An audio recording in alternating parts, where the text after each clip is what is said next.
This is Nathaniel Cogley. And this is Eric Morrow. Welcome to this week's edition of Cogley and Morrow on Politics. We're glad you can join us. A little rusty there, coming out of last week. I think I'm still recovering from doing a whole show myself. Well, Eric, I was impressed. You did a 53-minute one-man show, so that was very impressive, and it was a very fine show. If people get a chance, you talk about lack of civility and also Brexit, two topics that are great that kind of were overshadowed by the presidential processes here in America, and also the impeachment processes. So that was a great show. I enjoyed listening. Well, thank you. I enjoyed doing it. I looked forward to it all week and putting it together and trying to kind of build on some of the critical issues that are really below the surface. I mean, they're visible in some way, but in terms of the broader discussion, I mean, so much is focused on the politics of the race and not so much on some of these larger issues of what does this mean in terms of the direction of our democracy and the how presidential campaigns have an impact on people's engagement with politics. So I very much enjoy doing the show. We come back this week. We're going to back up a little bit because we've had two very significant primaries, a caucus and a primary. Significant, not so much in terms of delegates to the National Convention and so forth, but the impact on the race has been very, very substantial. And so we were looking back at a caucus that kind of went awry, that got out of hand in terms of the preparedness of the Democratic Party in Iowa to be able to handle a breakdown in the process and in their use of technology this time, but still something that did have an impact, and then followed immediately a week later by the New Hampshire primary, which again, there was a balanced approach in some outlets where you watch this and they go, well, these don't have that much effect. Certain campaigns were saying, well, we're looking beyond this, but we're seeing that these really did have an impact. They certainly did. And, we had mentioned in our show 2 weeks ago that Iowa is always full of surprises. And we were trying to think what in the results is going to be surprise. And we put some stuff out there. The surprise we didn't anticipate is no results. That was the surprise we didn't anticipate. Right. But we knew that there would be surprises. So before we get into the candidates and their current positionings following Iowa and New Hampshire, I'm kind of curious some thoughts about the debacle in Iowa, the failure to deliver results in a timely manner, the lack of faith that's been brought into it, the finger pointing between the Democratic Party of Iowa and the National Party.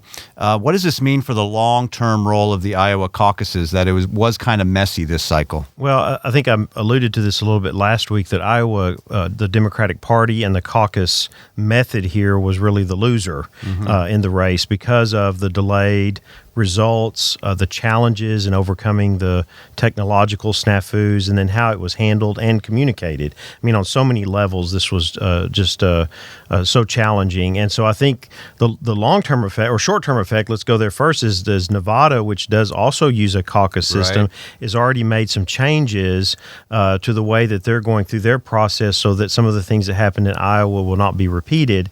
I mean, another loss in this was the use of technology, because technology was being tried in terms of the reporting process. It evidently was not tested like it needed to be, and that just whole system broke down. And so I think it really was such a strong negative that, however, as we're already seeing and as the news cycle is shifting, is going to be covered over very quickly. This ramp up to the next two primaries and to Super Tuesday, I mean, this is going to be lost in the dust, I think, on the short term. Now, it'll come back up again when people look to 4 years from now and beginning this process again, and then look back and say, okay, are they going to do this again in this way? But I think the short term effect is much more on how we transition from late Iowa results into New Hampshire, because this combined, we haven't seen this before. You usually have your Iowa results, and then candidates are building on that going into New Hampshire. You also saw how the candidates handled it. Did they get out in front of it or not? And it benefited those that did. First, the Buttigieg, who got out in front of it right away, even though the results were not out. Victory, right? Right, he did, and that was, I think that helped him. I think it did. I think it got him out there in front and out there first. followed by Sanders. Klobuchar got out there first, and actually got a lot of national attention, being the first one to speak. Which helped her as well in New Hampshire, although she was polling much better in New Hampshire than she did in Iowa. So I think there's a short-term impact there. I think we'll see the longer-term impact when this comes back around again, and those who are very closely engaged with it, either within the party structure or the people of Iowa or even presidential campaigns, are going to look at it and put it under tremendous scrutiny as to how well Iowa is prepared to conduct their caucus, or could it be a primary? Could they change in the next cycle? So that's what I think is might be some of the impact. The whole caucus process has been under attack in recent years. If you go back in previous Democratic cycles, up to 14 states were using caucuses. It's now down to 4.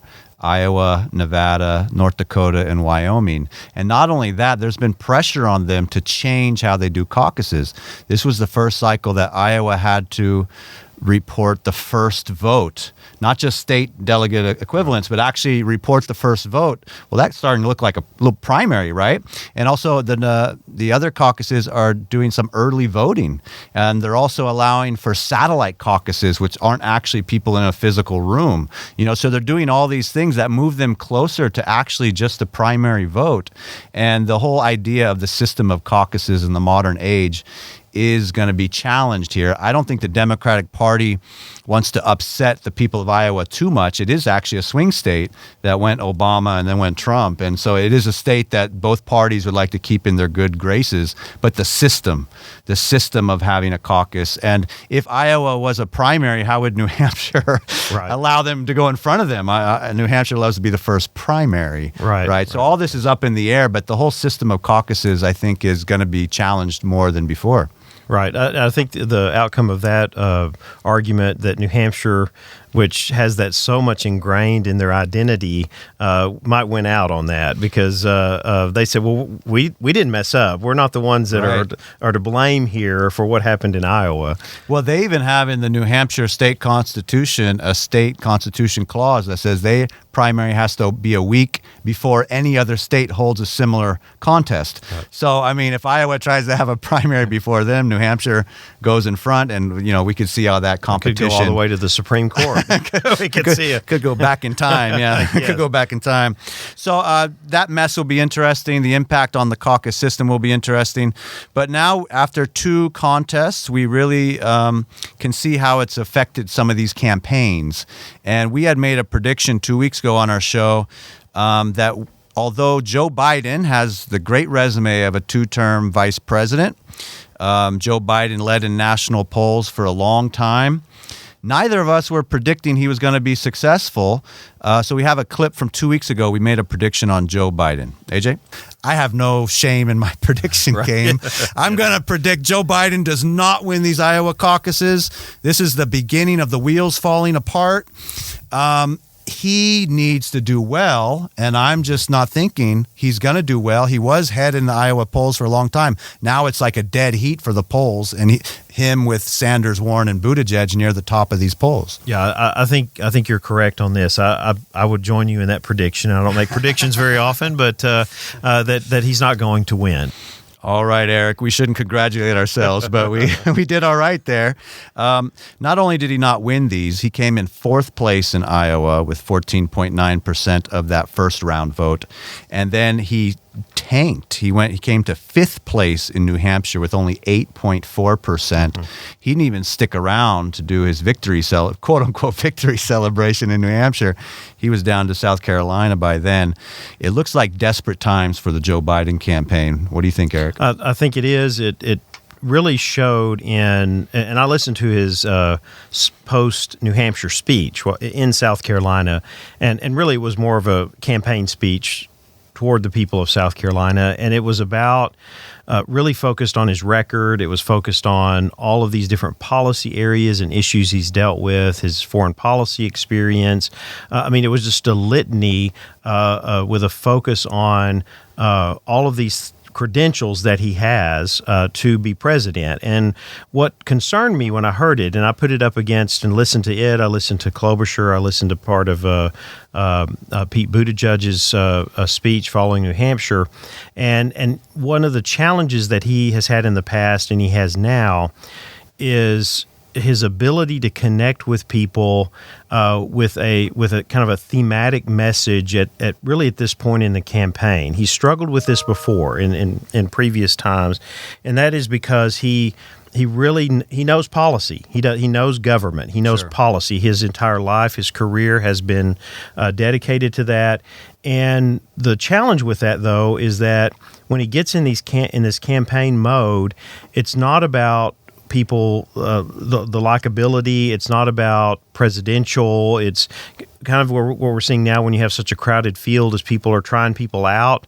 You certainly have a base of supporters in every area, but he goes off into these policy areas that are sometimes very technical, complex, and I think he loses people or people to try to engage with him and just can't at this point because it is such a wide field and there are other options. So the impact of Iowa and New Hampshire, when you have so many people who are still shopping, they're not settled on a candidate, was that they gravitate away from that. And they gravitate more to candidates like seeing Klobuchar, seeing Buttigieg, and then Sanders to a certain extent, although Sanders gets off in policy a little bit, but he does it, his rhetorical style and the way that he brings it into kind of his thematic approach to the campaign is very much like the others, and that is that they're focused on some element. It's focused on change. It's focused on meeting the needs of a certain population. It's on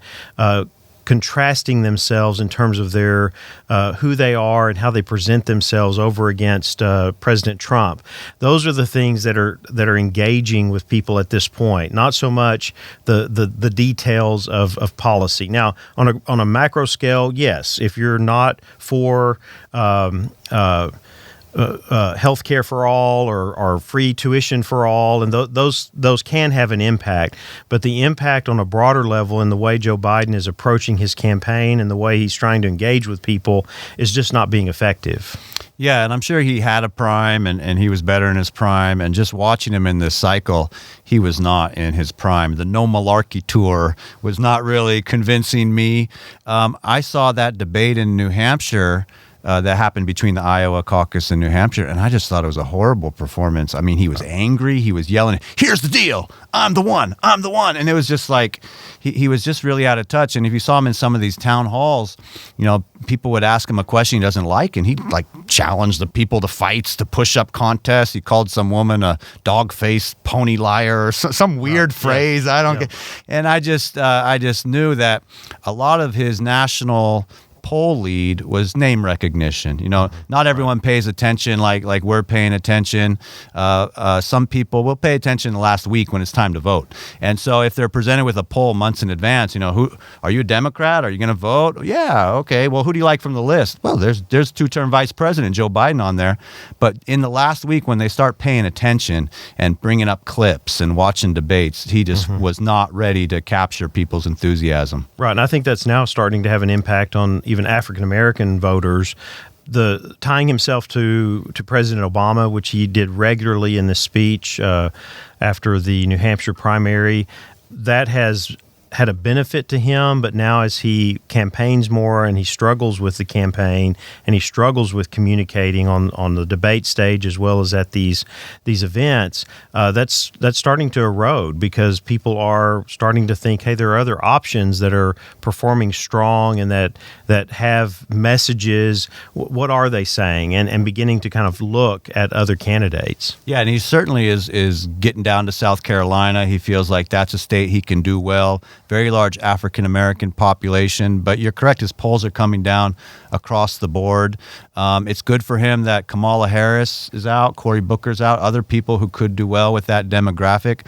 But he's not a lock for South Carolina. He's now competing there. His numbers are coming down. Some of the people who are surging are coming up. And there is a billionaire in this race, Eric. His name is Tom Steyer. Yeah, so right. Yes. Everyone knows Michael Bloomberg's going to start competing on Super Tuesday. But Tom Steyer, who's got $1.5 billion, not $50 billion, $1.5 billion, still much better than me, I might mention. Right. He's put a record amount of resources into South Carolina. He's spending more in South Carolina than anyone's ever spent in history. $14 million in ads, 93 staffers, and all the polls indicate he's double digits in South Carolina. Not that he's going to win it or be the nominee, but he's going to affect that primary. And so the idea that Biden still can hang on by winning South Carolina, it sounds like Jeb Bush 4 years ago. South Carolina was the last stand and it didn't work. Right, and that's what's going to be so critical about these next few weeks leading up to Super Tuesday.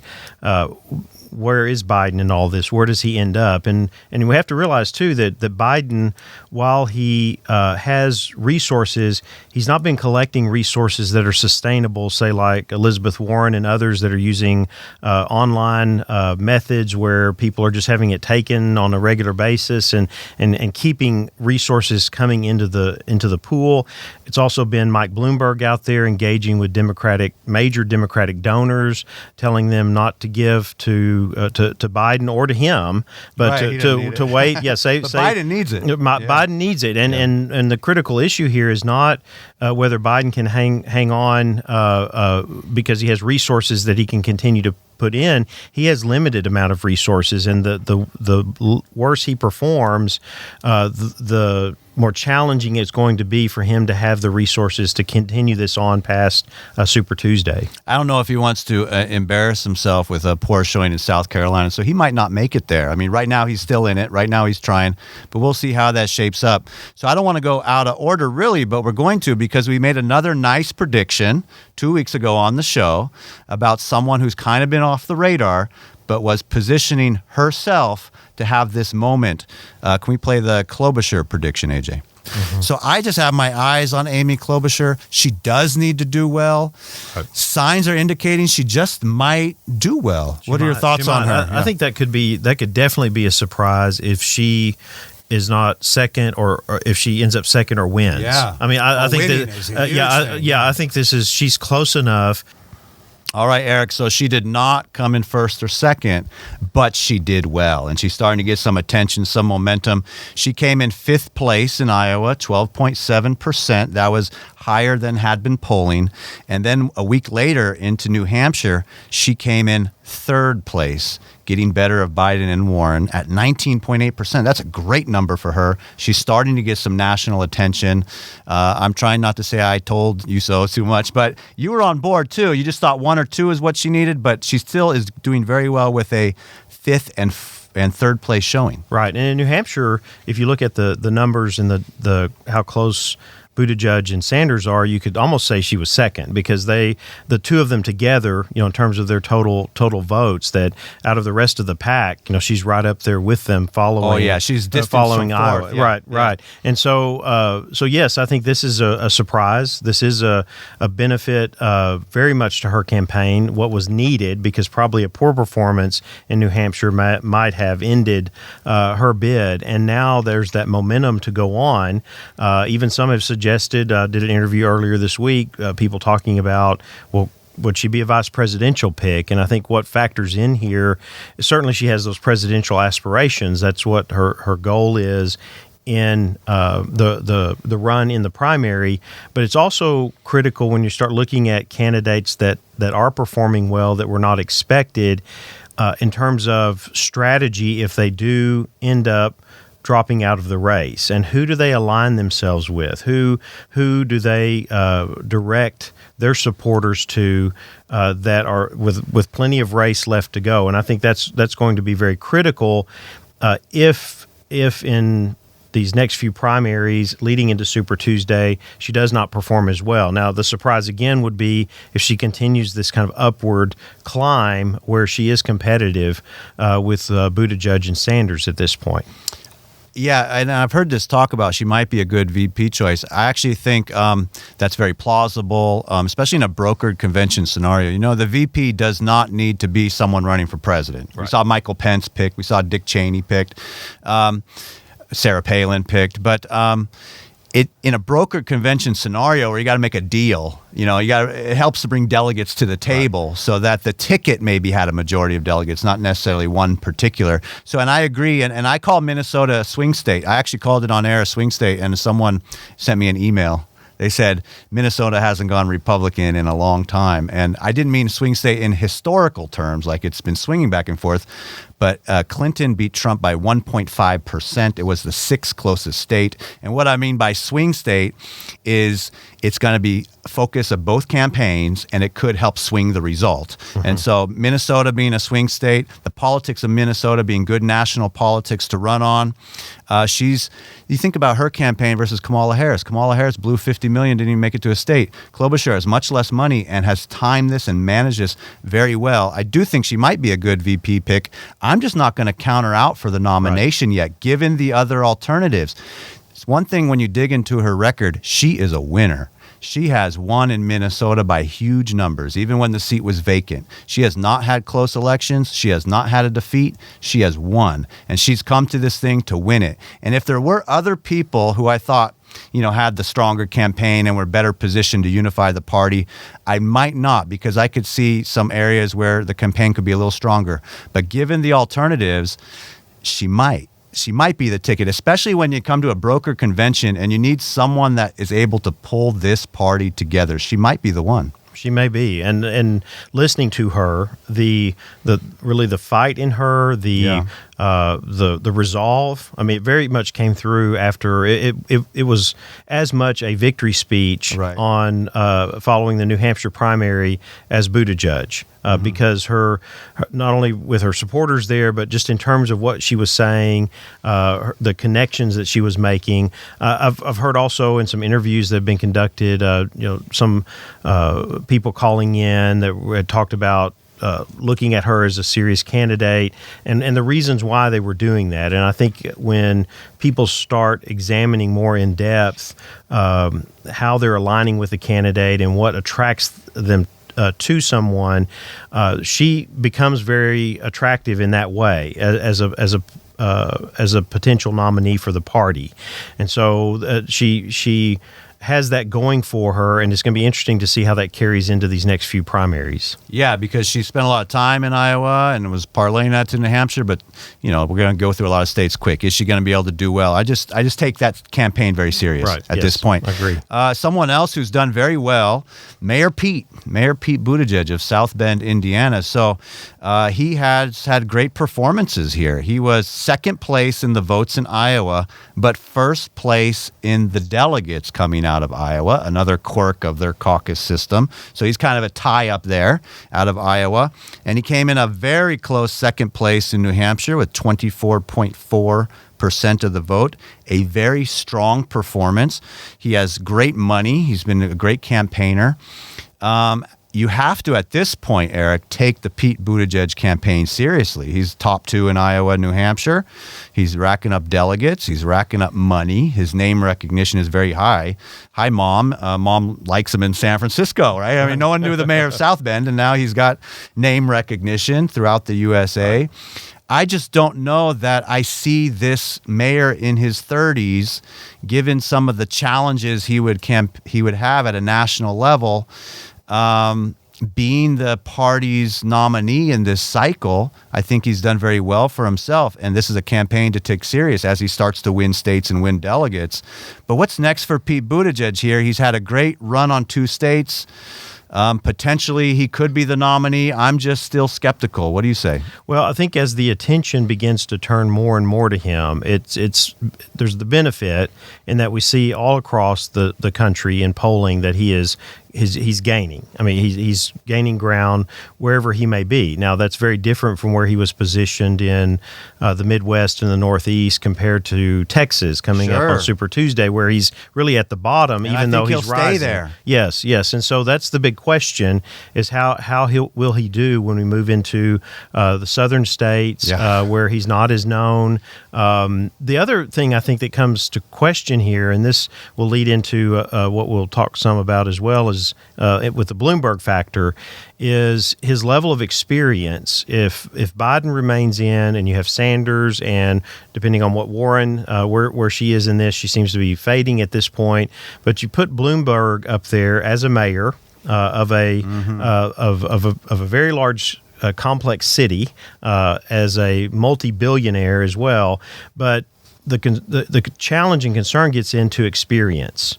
And when people start to look and the debate turns to experience and how that experience contributes to being in this office, I think that's where Buttigieg may begin to struggle some. Not that he can't respond; he's a very eloquent speaker. Oh, that's his strength. He connects very with good people. Communicator. He does. Yeah. He connects very well with and the rhetoric, people. flowery language about values and faith and generations, and compelling. He gets you to think, wow, that guy's pretty quick and clever. You know? Right. But that doesn't carry over into always to winning a primary. It doesn't always carry over into winning the presidency when you're going toe-to-toe with people who have extensive experience and can communicate that as well. And that's, if we were to look across, and if it was Buttigieg against Biden, well, I think Buttigieg could walk away with the debate just simply with the way that Biden approaches. But you put Bloomberg in there, and I think that changes it. And so I'm really on this one. I'm holding out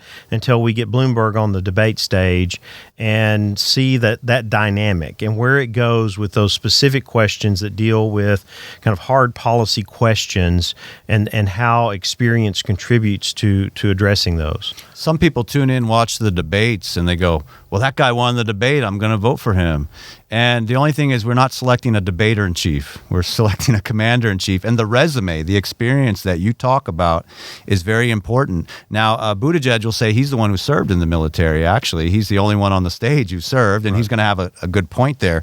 But you talk about the difference of South Bend, mayor of South Bend versus mayor of New York City. New York City has more population than many states, you know, and governor's always been a good resume. Mayor of New York City, that's a big, complicated place, a big population. So Buttigieg is one to watch. He's doing things. He's making things happen. He's got following. He's got money. I think we're just both skeptical at this point. I think so. I think there will be a lot of comparisons made as the field narrows that look at experience and put one against the other. And like you're saying, with Bloomberg's experience in New York, the fact that he was a popular mayor, they changed the city charter for him to be elected to a third term. I mean, there's going to be some things there that he's going to bring into the conversation. Reminds me of African politics a little bit. I follow.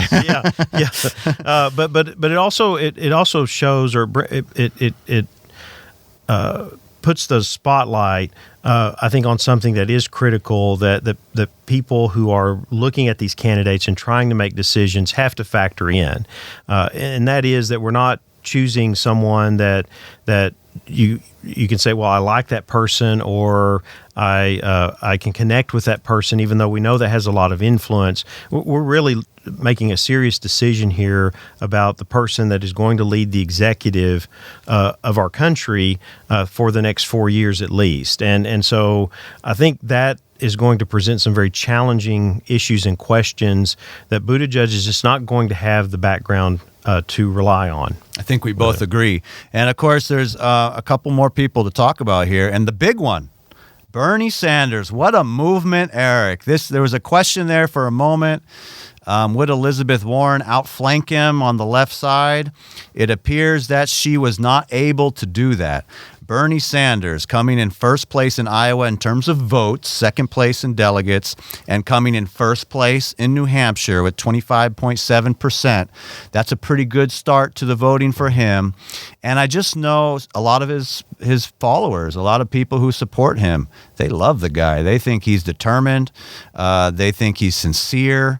I was out in San Francisco a while ago and driving my car, turned on San Francisco radio. Some people apparently think he's a good matchup against Trump and can beat Trump. I don't share that, but some of his supporters think, Bernie all the way, Bernie all the way.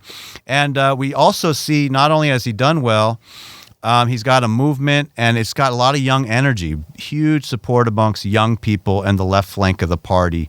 I'm just still skeptical that he'll be the nominee. I don't think he'll be the nominee. I think if he starts to be first place, you're looking at a brokered convention and them trying to work their way around him being the nominee. He's so different as an avowed socialist with this radical agenda. I don't think the party wants to go in that direction. And the challenge for the party is how to deny him the nomination and still keep his supporters on board the eventual candidate. This is very difficult for the Democratic Party. We see the fraction really strong here. Right. I agree with you. I think when you look at the numbers and the data as well in terms of the turnout and his base of support, so he's following a similar pattern that he did in 2016. The base of support has not grown significantly. It's just that there are so many other candidates that are pulling votes in different ways. It's just hard to determine the strength of that at this point. But as we look ahead, so one thing that concerned me is especially we look at Texas, and we're coming up with Super Tuesday, and rank and file Democrats across the state of Texas are still much more economic conservatives than their counterparts on the national level. And so my initial thought was, well, Sanders is just not going to do well. But however, Iowa and New Hampshire have already given him a bump in the polls where he's ahead of Biden. The thing that's happening here, though, is that the number of the amount of support that's peeling off of Biden has now put Biden and Bloomberg even, just behind Sanders. And so I don't know that the shift, if you look at it comparatively, that while he's gotten a significant amount of attention on the national level for what he's doing, it's still tracking that same pattern, which if it goes in that direction, I'm with you. I think it's a brokered convention. If he's not surpassed by, say, a Bloomberg or another candidate, that it becomes very challenging. And to go through what they did again only gives, just like Iowa did, ammunition to the Trump campaign to just kind of deride Democrats and say they just can't get their act together. They don't know what they're doing.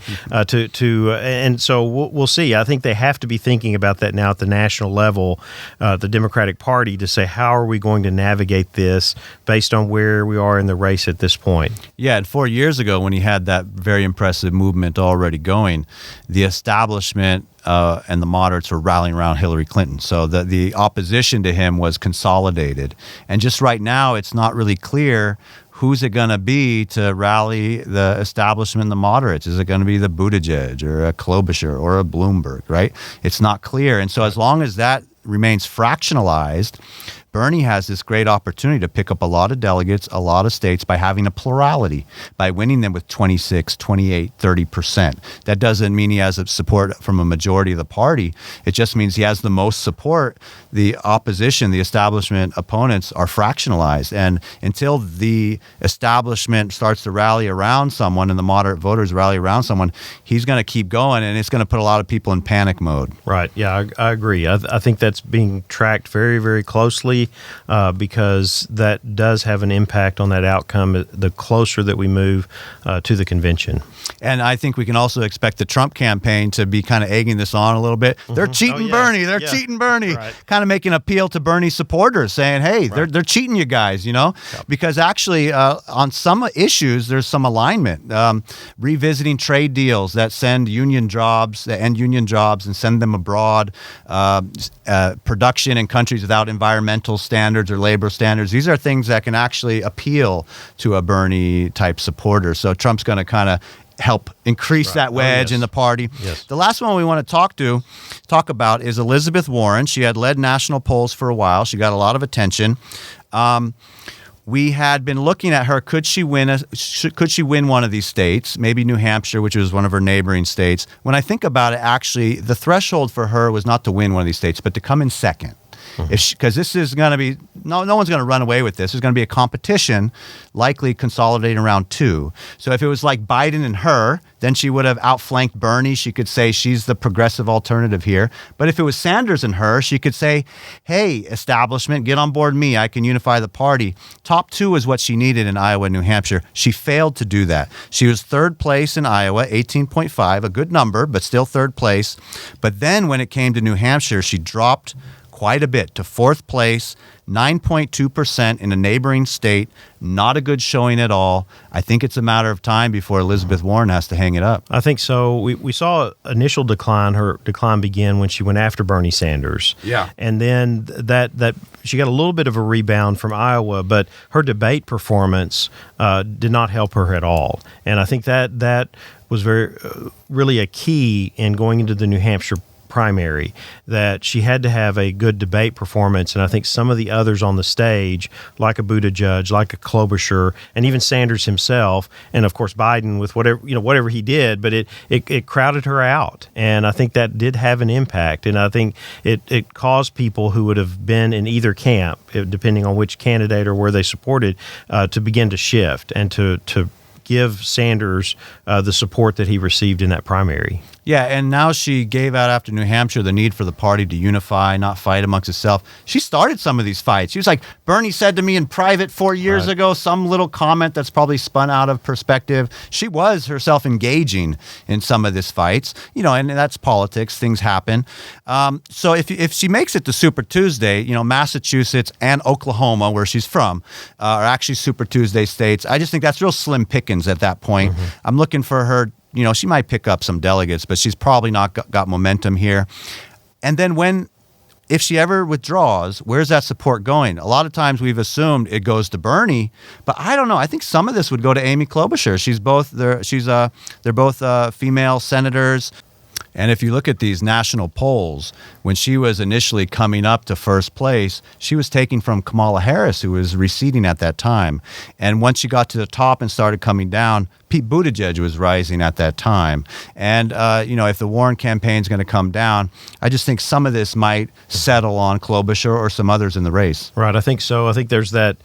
Since she made those remarks to Bernie Sanders, there's some animosity with supporters there. That's been very clear in some of the interviews that I've listened to, that could lead them to say, okay, we can't go with Sanders. We're going to choose another candidate. And Klobuchar seems like the more likely person that would receive that support. Yeah, very good. And so now we have a couple things to look at. We got Nevada coming up, South Carolina coming up. Any thoughts on what we should expect in these two? And then we'll talk Bloomberg after that. Well, I think we're seeing the impact of Iowa and New Hampshire on these two races. And so we continue to see the rise. Sanders continue to rise in Nevada. He is already ahead of Biden with other candidates. Warren's placing in there as well. So I think Nevada's going to be an interesting one. It'll be impacted by the debate performance that will be coming up soon. But then South Carolina, when we look at the numbers there, Sanders has remained steady. We see Warren far down. Biden has dropped. I mean, he's lost like 12 percentage points in the polling since the beginning of the month. And so I think what we're looking at is this reshuffling. These next two are reshuffling events in preparation for Super Tuesday. When people are watching these, if they're going to vote on Super Tuesday, yes, you've got a group of people that have made up their mind, but you've got many that haven't, as we've seen in these other primaries. And so I think this impact post-New Hampshire, post-Iowa is realigning and shuffling, especially with the impact of Biden dropping like he is and not being really the chosen one in terms of the potential nominee, and the assumption early on that, okay, well, this belonged to Joe, and that he would hold steady. He might lose a few primaries early on, but then he would pick up and move on. And so that the question really lingering out there in all of this is Bloomberg. I mean, if you look at rise in polling, he's rising more than any other candidate. Absolutely. And so that it could be certainly a good thing. That's certainly good for his campaign and his strategy. That was a Super Tuesday strategy. But that will be another thing to monitor over these next few weeks leading up to Super Tuesday, just to see where he's going to land in this. This is the test of his strategy. If something happens between now and then, and that rise begins to falter, then where does he go from there? If it continues to go like it is, then you could say, well, he should be showing up probably in the top 2 or 3, and then by Super Tuesday, what's the outcome there? Does that put him firmly with the leaders in this primary? Yeah, and with Nevada and South Carolina, we have some nice spacing. So Nevada is going to do their caucuses on Saturday, February 22nd, 11 days after New Hampshire. And then South Carolina will have their primary on Saturday, February 29th, another week. These 2 states get special attention. The candidates are going to go there, campaign there. The voters there are going to be able to see them. But once we get to March 3rd, Super Tuesday, that's a huge wave of states. And that's where Bloomberg's, it was $200 million a while ago. He's keeps spending more and more. These are very nice commercials that make him look attractive as an executive. And Super Tuesday is where that Bloomberg factor comes in. But Nevada and South Carolina will adjust this field even more going into Super Tuesday. Right. And I think another thing that we've got to be looking at is that we've not moved into a state yet that was heavy Trump, that voted for Trump or went for Trump statewide, and you have a population, and this is where I know some of this is circumstantial, but some of the interviews that I've heard of people who are going to Bloomberg rallies, that there are people who are Republicans who are not wanting to vote for Trump again, and they're looking for an alternative. And so I think we've got to see what is that impact. In Texas, we have an open primary system. That means that it doesn't matter if you affiliate with a party or not. You can go vote in the Democratic primary, or you can vote in the Republican primary. That has an impact. I remember back to the Clinton campaigns when someone that people may have heard of, Rush Limbaugh, was on the radio advocating for Republicans to go vote against Clinton in the Democratic primary in order to influence the outcome. I don't see that happening here in terms of the encouragement, because there's not a strong candidate in front as of yet. But I do think there's an effect there. I think independent and more centrist Republicans that may say, okay, Trump's not my option, I'm looking for something else, they may be in that mix as well. And it'll be interesting to see, since there's not a contested primary we know Weld's in there, but not polling, against Trump, he'll be the nominee, is to see if that has some impact as well. We're talking about some Republicans maybe going to a Bloomberg rally. That would be genuine support if they mind going. Trump had something very fun when he came out on the stage. He said, I heard some of you are going to vote in the Democratic primary for the weakest candidate. And he kind of egging it on and saying, I just can't figure out which one's the weakest, right? Yeah. So he was kind of teasing them. But you're saying there might be some genuine support for Bloomberg. But yeah, if he can attract independents and maybe some Republicans, that would make him well positioned for these open primary states on Super Tuesday. We've talked about that before, but here's a list of them. Alabama, open primary. Arkansas, open primary. Colorado, open primary. Minnesota, open primary, but Klobuchar should do pretty well. Tennessee, open primary. Texas, the great state of Texas, open primary.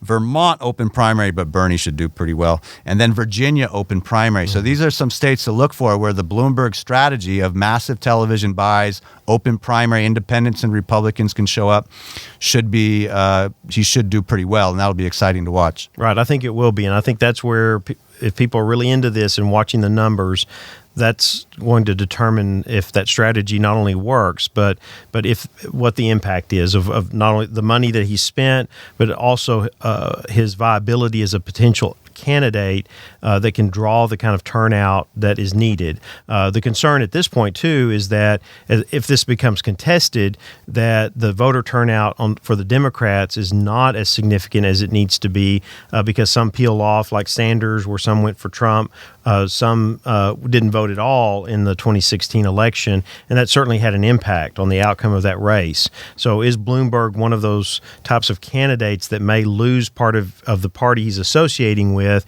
in order to gain more independents and possibly even some Republicans? What that shows in those numbers and in that direction for him is that we could very much see a repeat of what happened in 2016. I mean, we've talked about how turnout is critical for any Democratic candidate to win, especially against an incumbent president. And just speaking of turnout, one of the other stories out of Iowa and New Hampshire is actually Republican turnout.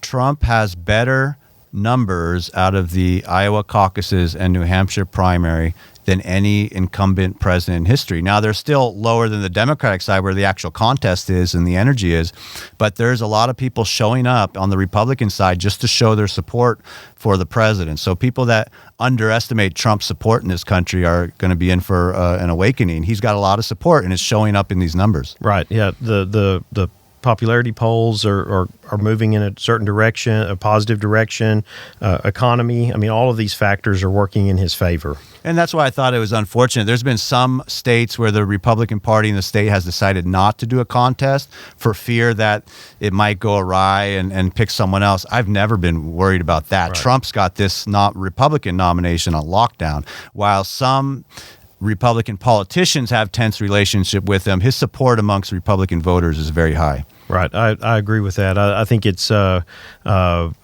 I just think that there's not that much attention is going to be paid to that. I think everyone, even the media, it's all that Trump has that nomination, and it's going to see who can actually compete with him on a number of different levels. And I think that, again, if we go back to Bloomberg for just a second with the Twitter exchange and what's been going back and forth, I think he's trying to show to voters that he will do that. If it means getting down to a lower level to communicate back or to push back at him, he's going to do that. Yeah, not all people pay attention to turnout, but it can be the key to deciding this election. We'll be right back with the last segment right after this break.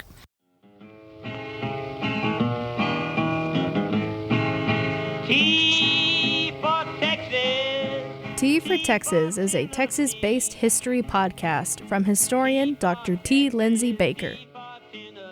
Find a new episode every Thursday morning wherever you get your podcasts.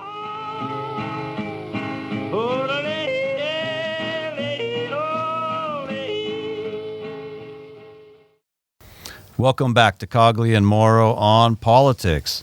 All right, Eric, now we look to some news that happened on Thursday in the United States Senate. There was a joint resolution passed called Resolution 68, a joint resolution to direct the removal of United States armed forces from hostilities against the Islamic Republic of Iran that have not been authorized by Congress. So if you go back a while, we talked about this strike that happened, not in Iran, in Iraq, on January 3rd, that killed Qasem Soleimani. He was a general in the Iranian military, and he's someone that's often been referred to as a state sponsor of terrorism. So for some people, he's a state actor. He's part of the Iranian government, Iranian general.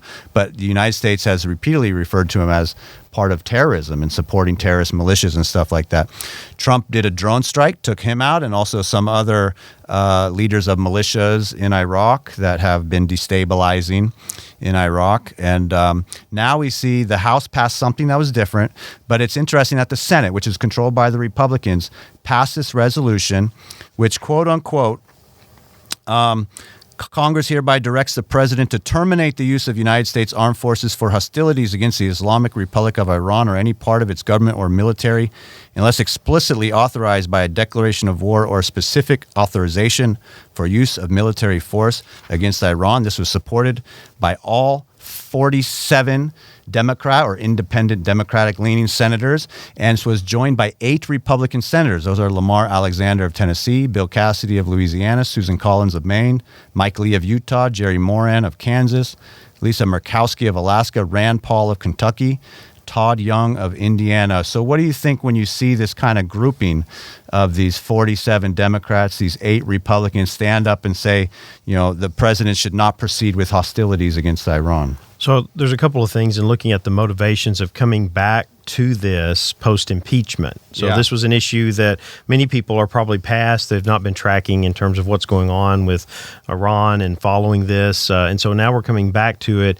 And I think knowing the outcome, that we're looking at it, with the possibility of a presidential veto and it not getting the support that it would need to override a veto. You see names in there like Collins and Alexander. I think this is maybe some recovery for them. We know Alexander's not running again, so I'm not sure on that part. But Collins is. And so And Murkowski as well, where you've got people who are maybe trying to recover, knowing what they're or balance out, right. Votes, And in terms of appeal to their constituency to show that, okay, well, I do have limits, but going back and however they're messaging the impeachment and their role in it. So I think this may be, if knowing Mitch McConnell, I mean, seeing it, he's a grand strategist in all things political, and I'm wondering if they knew this was coming, how they handle it, how they provide an opportunity for some of these Republican members. Of course, Rand Paul's in the mix, but he's always going to be on things like this. Well, he would genuinely vote for this no matter the timing. What. Right. But it's interesting you mentioned maybe the timing, that McConnell, grand strategist, he wants to continue to be majority leader of the Senate, not minority leader. And so if he can help, Collins win her reelection and other similar people do so, he's happy to help. And they'll be able to say that they balanced out their vote. They supported Trump with not guilty in impeachment, but then they also went against him on this war powers resolution. Right. Well, where that helps with Murkowski and Collins and possibly others is that they're able to go back and say, look, we can work. There's some concessions that we have to make at times, but we're looking out for the interest of the people of our state. And so you need us there to be able to do that, because we are going to be in the majority party and we are going to work and negotiate that, where sometimes we do have to make concessions. We're going to get something out of that. Yeah, and this is a significant statement for the Senate to pass this with some bipartisan support. But you're right, it's going to be vetoed by the president. And the president would argue something like this lowers his leverage to negotiate with Iran, that this actually makes it more difficult. He'll also argue that he was not taking us to a war with Iran. This was an attack in Iraq on a terrorist, right? And that he did not escalate when he had a chance to escalate. The president has largely inherited this situation in the Middle East. He did not initiate any of these activities. In fact, he's been withdrawing from Syria. Bush initiated Afghanistan and Iraq. Obama initiated Libya and Syria, right? And Trump has not initiated anything. And I think what's interesting about Trump's approach, I don't think he wants a full-blown war in the Middle East.